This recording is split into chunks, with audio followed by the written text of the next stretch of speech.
పుట్టుకతో రాజు, గుణంలో దానవీరుడు, యుద్ధంలో మహావీరుడు అయినా జీవితం మొత్తం ఓడిపోయాడు. ఎందుకు?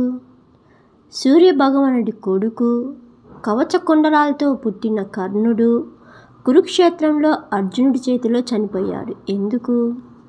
అతని మరణానికి కారణం అర్జునుడి బాణం కాదు, అతనికి తగిలిన 3 శాపాలు. ఆ 3 శాపాలు ఏంటో, ఎవరు ఇచ్చారో, ఎందుకు ఇచ్చారో తెలిస్తే మీకు అర్థమవుతుంది. టాలెంట్ ఉన్న, దానగుణం ఉన్న, కర్మ అహంకారం మనిషిని ఎలా నాశనం చేస్తాయో.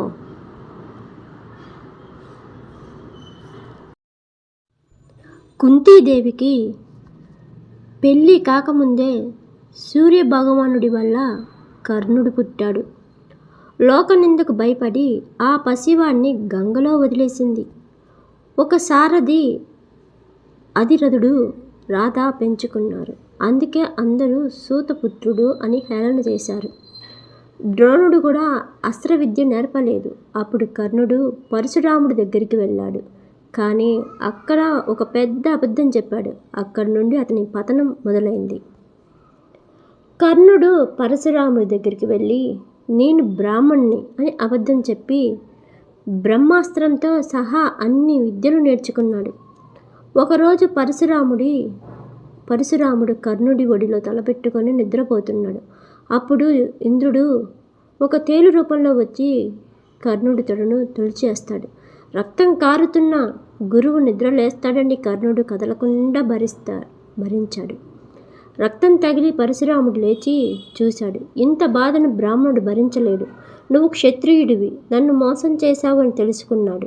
వెంటనే శాపించాడు. నేను నీకు నేర్పిన బ్రహ్మాస్త్రం నువ్వు చావాల్సిన సమయంలో గుర్తుకు రాదు. అత్యంత అవసరమైనప్పుడు నీ విద్య నిన్ను మోసం చేస్తుంది. మనకి పాఠం ఏమిటంటే, గురువుతో అయినా ఎవరితో అయినా అబద్ధం చెప్పి సాధించినది నీ దగ్గర నిలవదు. ఒకసారి కర్ణుడు రథంలో వెళ్తుంటే దారిలో ఒక బ్రాహ్మణుడి ఆవు దూడను తొక్కి చంపేస్తాడు. తెలుసో తెలియక జరిగిన తప్పు. ఆ బ్రాహ్మణుడు ఏడ్చుకుంటూ వచ్చి కర్ణుడిని నిలదీస్తాడు. కర్ణుడు అహంకారంతో, ఒక ఆవు కోసం ఇంత గొడవ, ఎంత కావాలో తీసుకో అని డబ్బు విసిరేస్తాడు. ఆ బ్రాహ్మణుడు కోపంతో శపించాడు. నీ జీవితంలో అత్యంత కీలకమైన యుద్ధంలో నీ రథచక్రం భూమిలో కూరుకుపోతుంది. నిస్సహాయంగా నువ్వు చస్తావు. ఇది మనకి ఏ పాఠం చెబుతుందంటే, నీ దగ్గర ఎంత డబ్బు పలుకుబడి ఉన్నా ఒక పేదవాడిని, ఒక జీవిని తక్కువగా చూడకు. నీ అహంకారం నిన్ను నిలువునా ముంచివేస్తుంది. కురుక్షేత్ర యుద్ధం ముందు రోజు రాత్రి కుంతీదేవి కర్ణుడి దగ్గరికి వచ్చి, నువ్వు నా కొడుకువి, పాండవుల పక్షానికి రా అంది. కర్ణుడు అన్నాడు, అమ్మా, నా చిన్నప్పుడు నన్ను గంగలో వదిలేసిన నువ్వు ఇప్పుడు ఎందుకు వచ్చావు?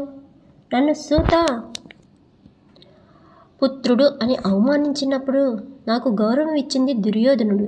నా ప్రాణం పోయినా సరే నేను మిత్రద్రోహం చెయ్యను. కానీ తల్లి మాట కాదనలేక ఒక మాట ఇచ్చాడు. అర్జునుడు తప్ప మిగిలిన 4 పాండవులు నేను చంపను. ఇది తెలిసి భూదేవి శపించింది. తల్లి కడుపున పుట్టి తల్లి మాట వినని వాడివి, తోడబుట్టిన వాళ్ళతో యుద్ధం చేసేవాడివి, నీకు చావు తప్పదు. స్నేహం కోసం ధర్మాన్ని వదిలేస్తే చివరికి స్నేహం కూడా మిగలదు. తప్పు చేసే స్నేహితుడికి సపోర్ట్ చేయడం కూడా తప్పే.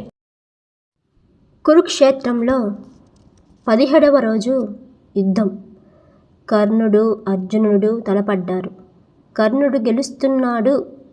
సరిగ్గా అప్పుడు బ్రాహ్మణుడి శాపం వల్ల రథచక్రం భూమిలో కూరుకుపోయింది. కర్ణుడు దిగి చక్రం పైకి లేపుతుంటే బ్రహ్మాస్త్రం ప్రయోగిద్దాం అనుకున్నాడు. కానీ పరశురాముడి శాపం వల్ల మంత్రం గుర్తుకు రాలేదు. ఆ సమయంలో అర్జునుడు కృష్ణుడి మాటతో అంజలికాస్త్రం వేశాడు. ఆయుధం లేని రథం దిగని కర్ణుడి తల తెగిపడింది. ఒకేసారి 3 శాపాలు పనిచేశాయి. టాలెంట్ ఉన్నా, దానం చేసిన శాపం కర్మ వదలలేదు. ఫ్రెండ్స్, కర్ణుడి శాపం వల్ల కర్ణుడి లైఫ్లో మనం నేర్చుకోవాల్సిన 3 ఉన్నాయి. 1, అబద్ధం చెప్పి పైకి రాకు, పరశురామ శాపం. అహంకారంతో విర్రవెగకు, బ్రాహ్మణ శాపం. తప్పు చేసే స్నేహితుడికి సపోర్ట్ చేయకు, తల్లి శాపం. కర్ణుడు గొప్ప దానవీరుడు, కానీ ఈ 3 తప్పులు అతన్ని ముంచేశాయి. మీ జీవితంలో ఈ తప్పులు చేయకండి.